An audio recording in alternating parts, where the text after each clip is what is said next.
34 lakh vaccine के लिए order देने वाले हैं। ये मंजूरी हो गई है, दिल्ली सरकार ने ये मंजूरी दे दी है और चारों तरफ वाहवाही शुरू हो जाती है। देखिए अरविंद केजरीवाल जी कितने प्रोएक्टिव चीफ मिनिस्टर हैं और आज वो कह रहे हैं हमारे पास कुछ नहीं है। सिसोदिया जी उसके बाद प्रेस कॉन्फ्रेंस करते हैं, कहते हैं कि हमने तो कोई ऑर्डर नहीं दिया है। सोचिए 5.5 लाख का वैक्सीन का ऑर्डर प्लेस करते हैं और टीवी में आकर ऐसे एकदम भोला मासूम चेहरा बना करके कि 1,34,00,000 हमने पारित कर दिया है जी, हम आपको दे देंगे, घर घर जाके वैक्सीन दे देंगे। ये इस प्रकार की राजनीति अच्छी बात नहीं है। हकीकत रखिए आप जनता के साथ। और संबित पात्रा ने कहा कि ऑक्सीजन को लेकर दिल्ली सरकार राजनीति कर रही है और लोगों को गुमराह कर रही है। 6 मई, आज से 3 दिन पहले 6 मई 2021 को अरविंद केजरीवाल जी, आप सबने दिखाया टीवी पे भी, एक चिट्ठी जारी करते हैं और कहते हैं कि हमें आपने 730 मेट्रिक टन ऑक्सीजन दे दिया, बहुत बहुत धन्यवाद मोदी जी, आप जो हमने मांगा था वो आपने हमको दे दिया। चंद मिनटों के बाद उनके प्रवक्ता, उनके विधायक और ये पूरा जो मैनेजमेंट देख रहे हैं दिल्ली में कोविड के, वैसे राघव चड्ढा जी ऑक्सीजन बुलेटिन जारी करते हैं और ऑक्सीजन बुलेटिन जारी करके कहते हैं हमारी आवश्यकता, दिल्ली की आवश्यकता तो 976 मेट्रिक टन है और आपूर्ति केवल 59% ही हुई है, बाकी आपूर्ति नहीं हुई। ये जो कैलकुलेशन में गड़बड़ी हो रही है, ये जो ऑक्सीजन ऑडिट नहीं कराना चाहते हैं दिल्ली सरकार के लोग, ये जो क्रायोजेनिक टैंकर समय पर उन्होंने इस्तिहार नहीं दिया और प्रोक्योर नहीं किया, बाकी राज्य आज भुगत रहे हैं।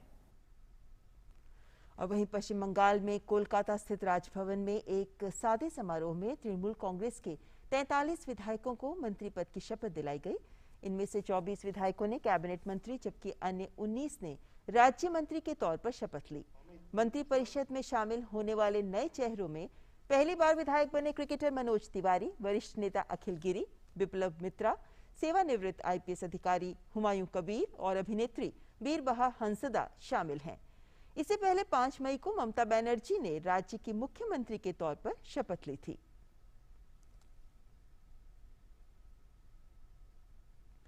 और वहीं पश्चिम बंगाल में आज राज्यपाल जगदीप धनखड़ ने राज्य में चुनाव के बाद हुई हिंसा पर राज्य सरकार को घेरा। उन्होंने कहा कि हिंसाग्रस्त इलाकों में स्थिति बहुत चिंताजनक है, वो जल्द ही हिंसाग्रस्त इलाकों का दौरा करेंगे। We are in a very deep crisis in the state. Post-poll, retributive violence, acts of arson, loot now have graduated to intimidation and extortion. This is very worrisome. I have therefore decided to visit the affected parts in the state as part of my constitutional duty. I indicated to the state government to make arrangements. Unfortunately, their response has not been very responsive to the situation. और साथ ही राज्यपाल जगदीप धनखड़ ने कहा कि लोकतंत्र में लोगों ने वोट करने का फैसला किया, इसलिए उन्हें अपनी जिंदगी और मानव अधिकारों की कीमत चुकानी पड़ रही है। अगर आपका वोट आपकी मौत, संपत्ति की तोड़फोड़ और लूट का कारण बनता है तो ये लोकतंत्र का अंत है।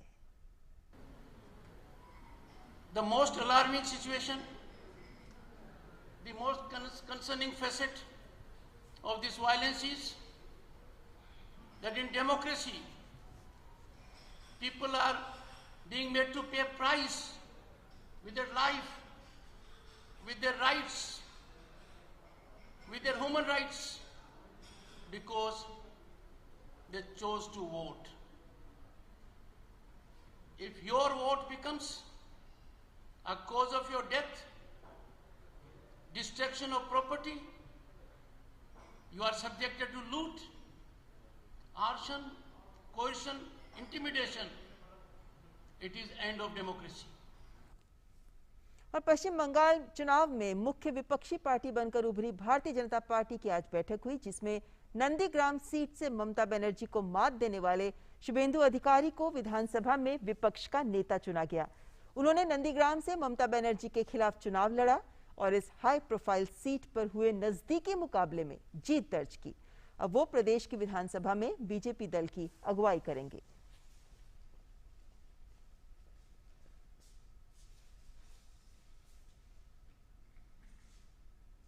और अब बात वैक्सीनेशन की।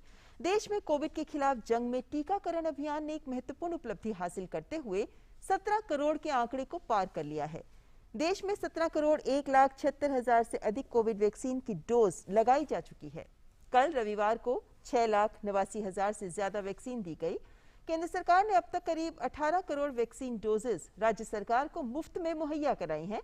वहीं राज्यों के पास अभी 1 करोड़ से ज्यादा वैक्सीन के डोज मौजूद हैं, जबकि अगले 3 दिनों में राज्यों को 9 लाख से अधिक वैक्सीन मुहैया कराई जाएंगी।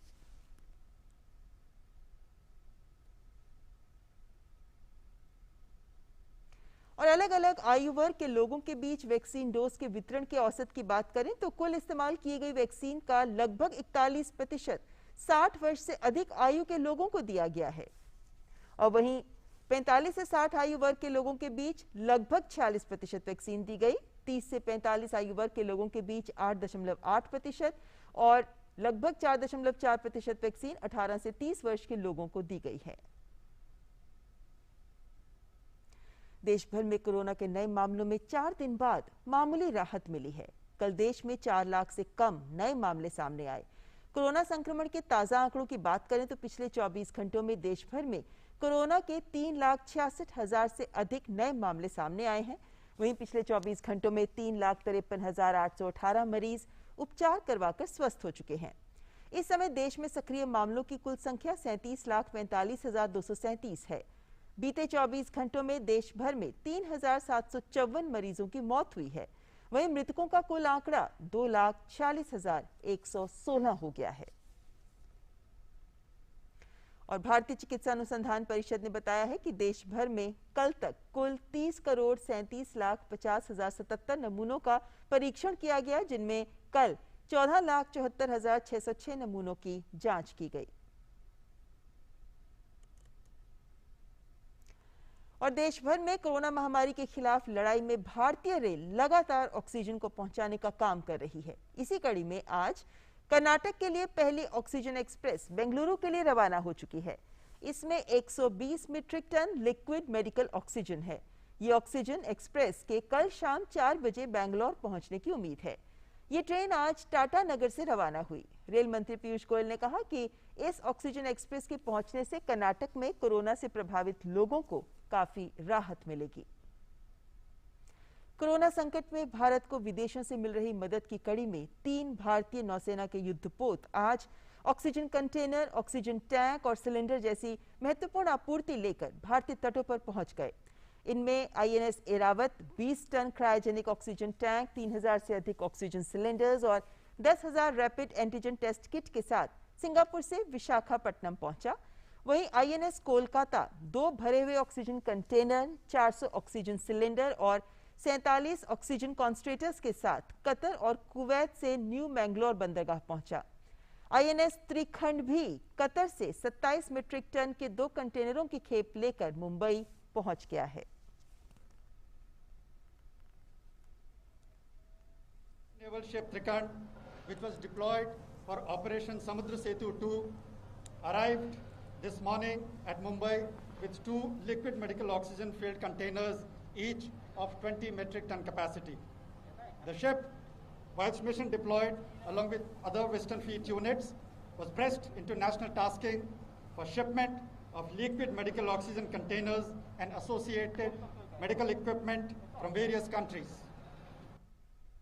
कोविड के खिलाफ लड़ाई में अंतर्राष्ट्रीय सहयोग लगातार जारी है और इसी कड़ी में ब्रिटेन से 1350 ऑक्सीजन सिलेंडर्स की खेप आज भारत पहुंची।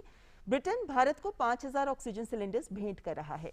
विदेश मंत्रालय के प्रवक्ता अरिंदम बागची ने ब्रिटेन सरकार का आभार जताया है।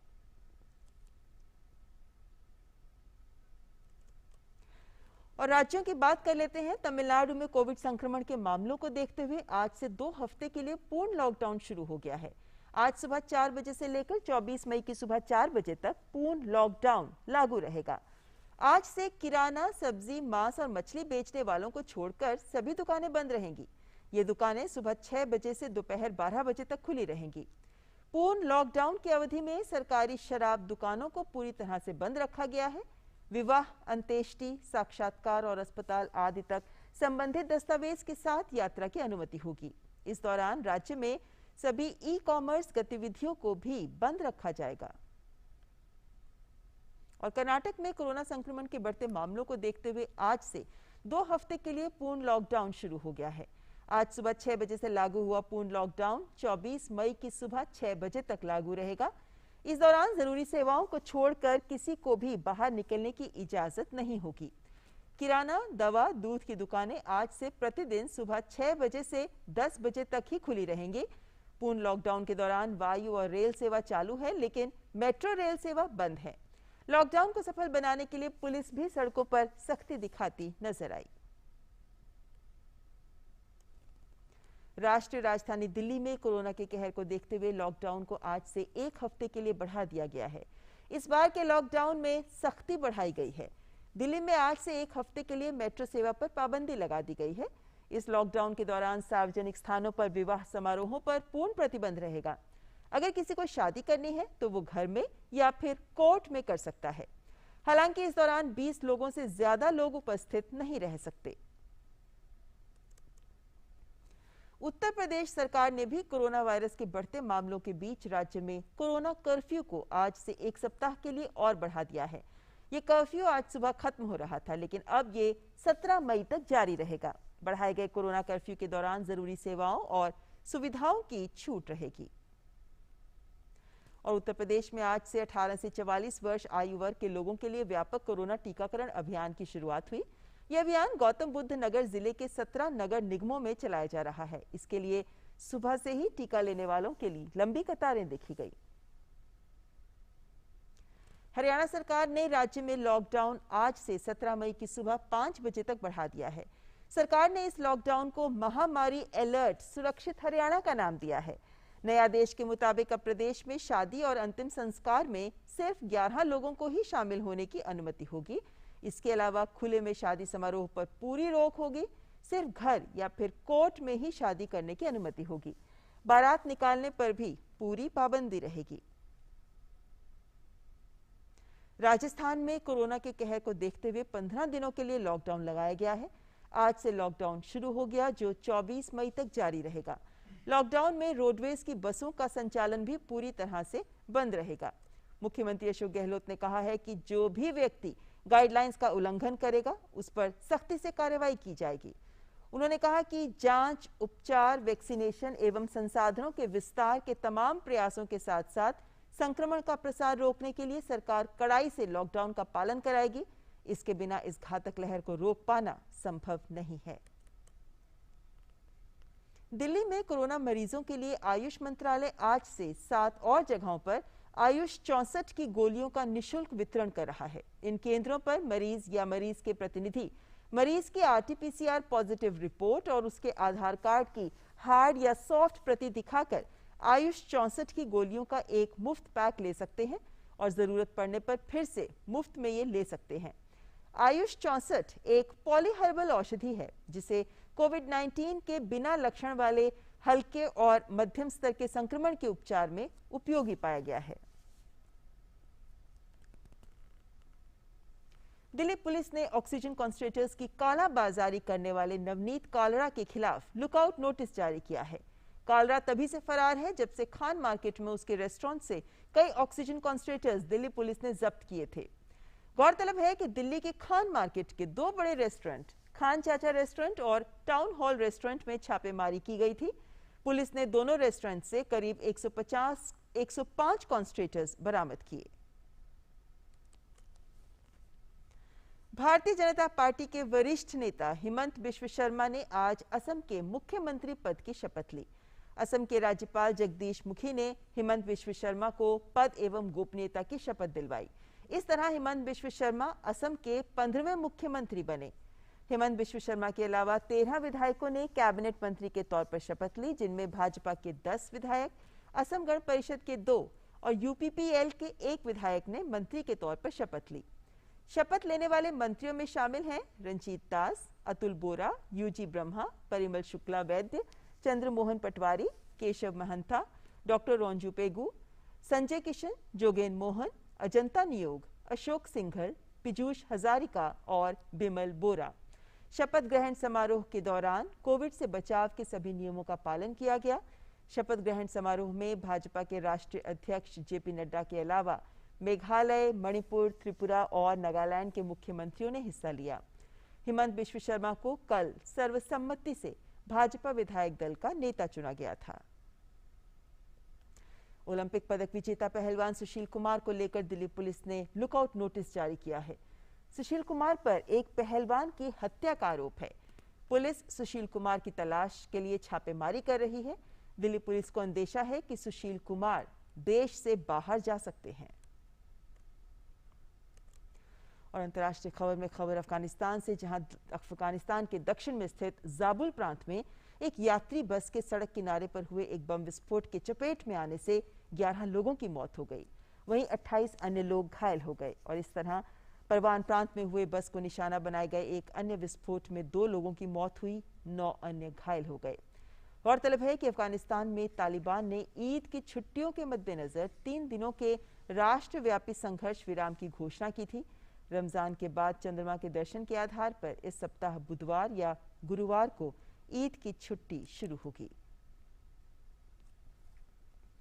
कोविड-19 की इस महामारी के दौरान लोगों की मदद करने के लिए कई हाथ आगे आए हैं। इनमें दिल्ली के द्वारका स्थित इस्कॉन ने भी एक बड़ी पहल करते हुए द्वारका स्थित दीनदयाल उपाध्याय यूनिवर्सिटी के छात्रावास कैंपस में 200 ऑक्सीजन बेड वाला कोविड केयर सेंटर स्थापित किया है। यहाँ इस्कॉन द्वारा डॉक्टर्स, नर्सेज और वॉलंटियर्स मुहैया कराए गए हैं और यहाँ ऑक्सीजन, आवश्यक दवाएं और भोजन की सुविधा मुफ्त दी जा रही है। साथ ही आध्यात्मिक परामर्श और योग कक्षाएं भी चलाई जा रही हैं। इस कोविड सेंटर का जायजा लिया हमारे संवाददाता मुकेश शुक्ला ने।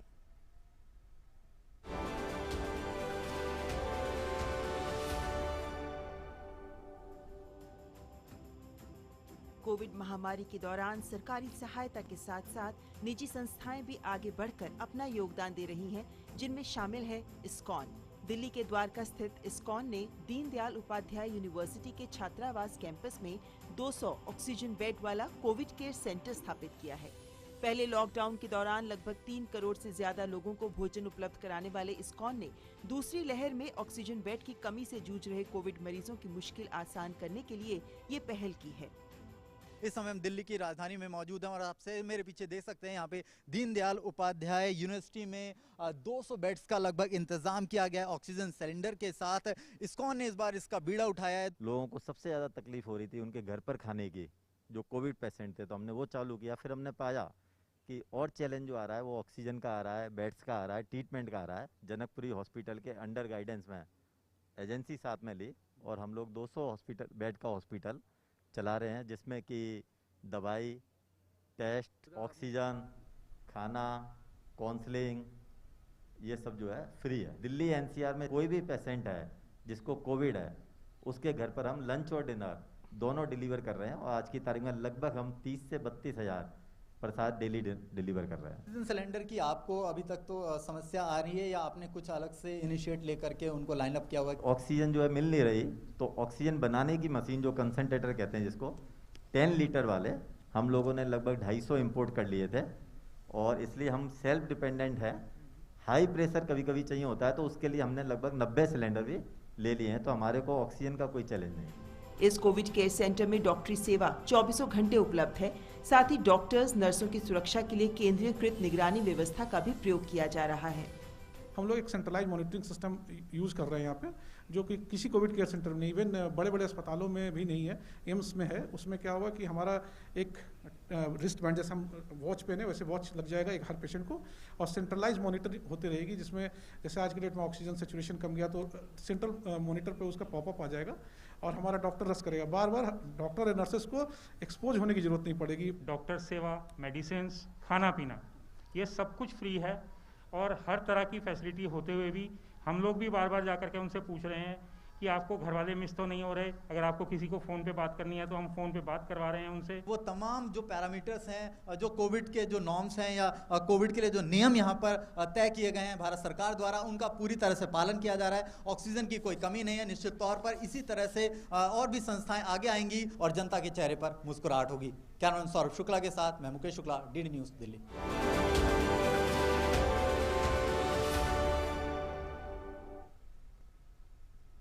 और इसी के साथ इस बुलेटिन में फिलहाल इतना ही। नमस्कार।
दवाई भी कड़ाई भी का मंत्र लिए वैक्सीनेशन की चल रही है लहर, गांव-गांव, शहर-शहर। लेकिन जब इतना किया है सब्र, तो थोड़े और समय रखें कोरोना पर कड़ी नजर। ना छोड़ें 2 गज दूरी, सैनिटाइजेशन और मास्क की सावधान डगर। रहें इस खतरे से सचेत हर प्रहर। कोरोना को हराना है तो मास्क जरूर लगाना है। Mask up India. दवाई भी कड़ाई भी, और इसीलिए जब भी अपने घर से बाहर निकलें अपने मुंह और नाक को ढक के रखें। Mask up India.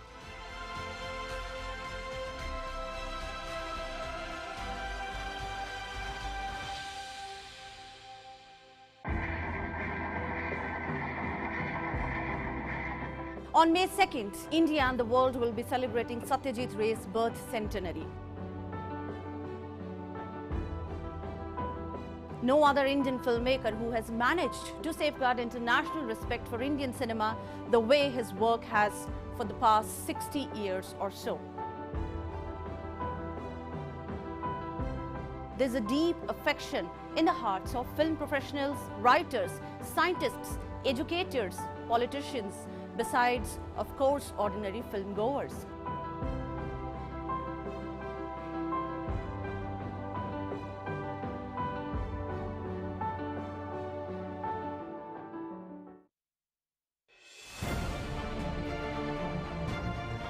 कोरोना के विरुद्ध लड़ाई में सही और सटीक जानकारी है अहम। भ्रामक प्रचार को दूर करने और लोगों की शंकाओं के समाधान के लिए दूरदर्शन ला रहा है विशिष्ट डॉक्टरों की राय अपने डॉक्टर स्पीक कार्यक्रम में हर रोज दोपहर 12 से 1 बजे, दोपहर 3 से 4 बजे और शाम 7 से 8 बजे डीडी न्यूज और डीडी इंडिया पर। अपने सवालों के लिए डायल करें 011-233-87-031।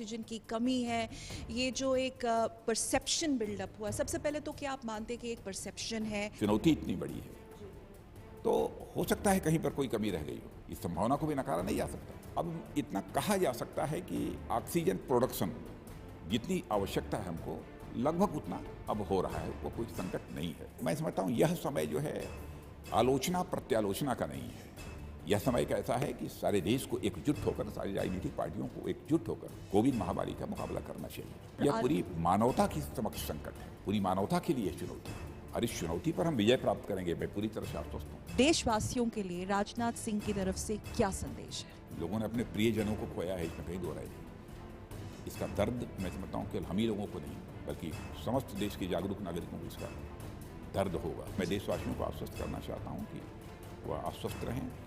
सरकार पूरी तरह से इस कोविड-19 की चुनौती का मुकाबला करने के लिए प्रतिबद्ध है और इस पर हम सभी के सहयोग से विजय प्राप्त करेंगे, इसके प्रति हम पूरी तरह से आश्वस्त हैं। जो आगे का भी चैलेंज आएगा उस चैलेंज का भी हम मुकाबला करेंगे, उस पर भी विजय प्राप्त करेंगे।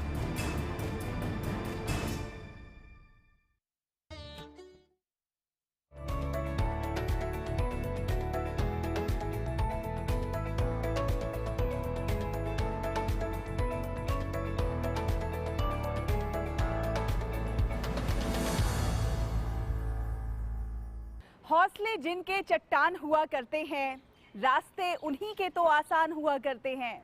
ना घबराओ इन मुश्किल भरे हालातों से, क्योंकि ये तो पल भर के मेहमान हुआ करते हैं।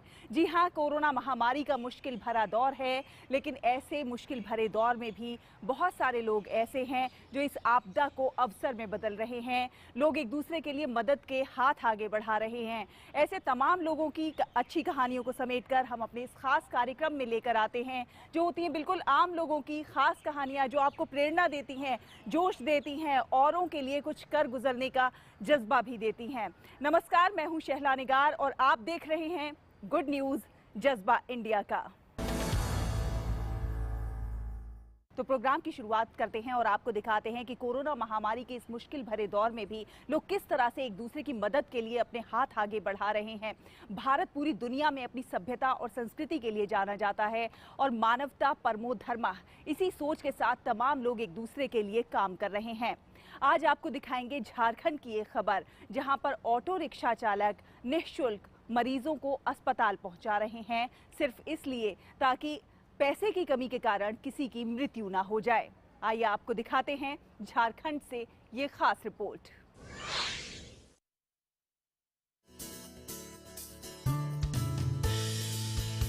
देश में जब भी कोई विपदा आई है तो देशवासियों ने उसका डटकर सामना किया है। विपरीत परिस्थितियों में वो कर दिखाया है जिसकी कोई कल्पना भी नहीं कर सकता। ऐसी ही एक मिसाल बन रहे हैं झारखंड के रांची में ऑटो रिक्शा चालक, जो शहर में दिनों दिन कोरोना मरीजों की संख्या में इजाफा होते हुए देखकर मरीजों को निःशुल्क अस्पताल पहुंचा रहे हैं। लालपुर में एक मरीज था, मरीज नहीं था, एक लेडीज थी, उनको रिम्स जाना था, कोई ऑटो डर के मारे नहीं पहुंचा रहा था। रिम्स नाम से ही बोल रहा था नहीं जाएंगे, पैसा का तो बात, बोले भैया जो बोलिए हम दे दें। हम उनको खुद बुलाकर, मेरे पास आई भी नहीं, खुद बोले कि बैठिए आंटी हम आपको छोड़ दे रहे। वो बैठी, उनके साथ एक और लेडीज बैठी, उनको हम ट्रामा सेंटर के थोड़ा सा आगे उतारे, बोली उतार दे। अब उनको कोविड था क्या था मेरे को नहीं मालूम, पर वो मेरे को 200 का नोट दे, मैंने बोला कि पैसा नहीं चाहिए मेरे को, आप लोग का आशीर्वाद ही काफ़ी है बोल करके मैं निकल गया।